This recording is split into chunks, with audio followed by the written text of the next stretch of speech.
I have a poem from Caledonia Skytower called The Butterfly, and before the poem there is an introductory quotation which I will read.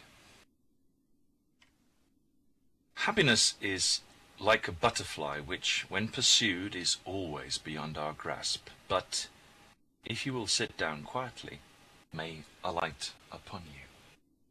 Nathaniel Hawthorne.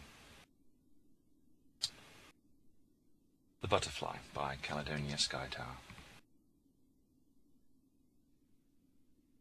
I sat, palm extended, free from expectations, with my soul like my palm while I listened to yours sing. You alighted to share laughter, whimsy, frustration, insight. You never asked, never expected or insisted. I have been content with my hand extended thus. I have been content to choose this moment, this deep sigh. I can no longer fathom where palm ends and liberty begins. I can no longer clearly discern who is the butterfly. The Butterfly by Caledonia Skytower. Wake Up Call by Corwyn Allen.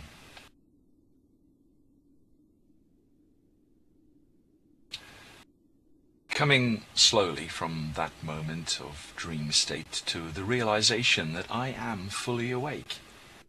I feel the warmth of the sun streaming in through the window, painting the walls as I know it will, though my eyes are still closed, with patterns of light and shadow. I lie there unmoving, drinking in the sun's warmth as it touches my face, while my mind chases after that last vestige of disappearing dream, trying to catch hold once more to whatever it was that left a pleasant aftertaste on my thoughts. Realizing the chase is futile, I let the dream's wraiths drift away, wondering if they'll come back again to cavort in the fertile fields of my nighttime imagination, and resign myself to starting the day. The dream is gone, the day is waning. I open my eyes and find it is not the sun that warms me this morning, but your smile.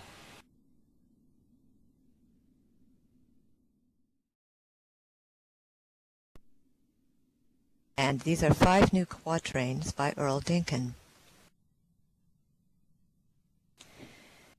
Kindlewood is very fairly ready, but I don't need that, nup. Whining is very, very rarely in tune with science coming up. Do it yourself, suit yourself, have a nice time and fun. Too bad for me, I'm like a person, stronger when I was young. Winds and sanctions and rivers too are these good things we do to you, whose ostentation hides a night, a right occur. Do you hear a butterfly or fear a poor? Until the announcements are completely different, I will hear these yesterdays at 9. I'm alone, and where's the party? Say it, say these words like crime. Every day is a myriad of thoughts, and thoughts like a pyramid stay 2 steps down from their tops. And that's enough words to say. And that was 5 new quatrains by Earl Dinkin. Final day. Final day. From the office, I heard outside the cheerful banter, the greeting for the girl who had come to school for her final day.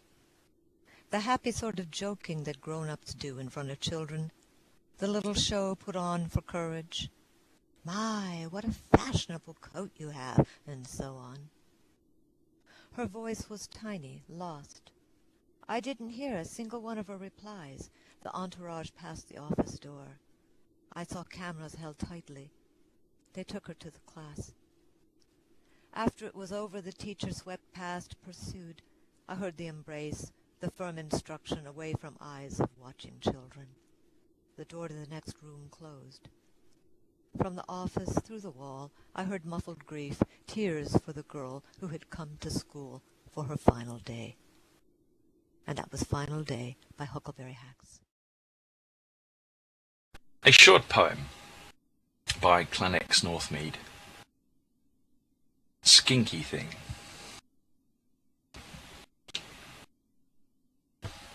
It's that cat, Skinky. His footprints, my car, every time I park he appears, or she, I never presume. "Hello," says the flirtatious cat. We walk up the path to where I say goodbye. I know what happens next. Her footprints, my car, or is it he? Only Skinks knows if that's her name. It's that cat, Skinky. Footprints all over my car. I have now a poem by Morgue McMillan called Yggdrasil.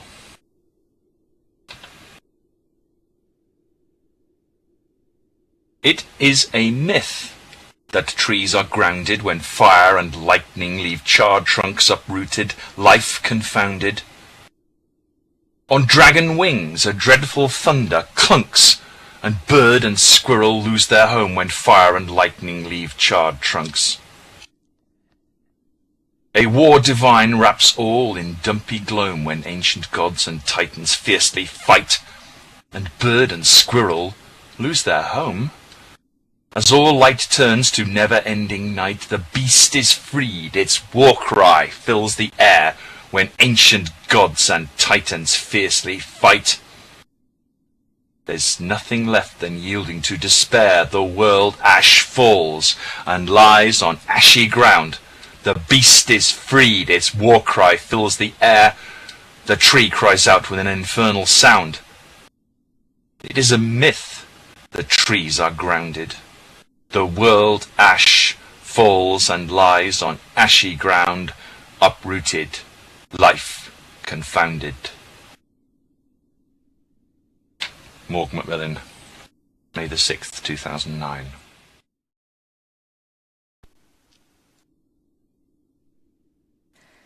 A stray cat abandoned to the street survived on scavenged garbage, and whatever vermin crossed her path, sometimes someone would toss a fresh scrap of something her way, never more than a morsel, which served only to make her hungrier. For what she imagined could be a full meal of her very own, while growing more certain that a full meal was a fabrication created by mother cats, so kittens would not lose hope for the future. Then a day arrived when she wandered up to his house, anticipating only more trash-bin leftovers, prepared to dart back into the darkness at the first sign of hostility from the tenant within. He opened the door, flooding the alley with light, coaxed her inside, gave her dishes filled with fresh food, fresh water. She stayed. Sometimes he goes away for what seems like years to her uncertain heart.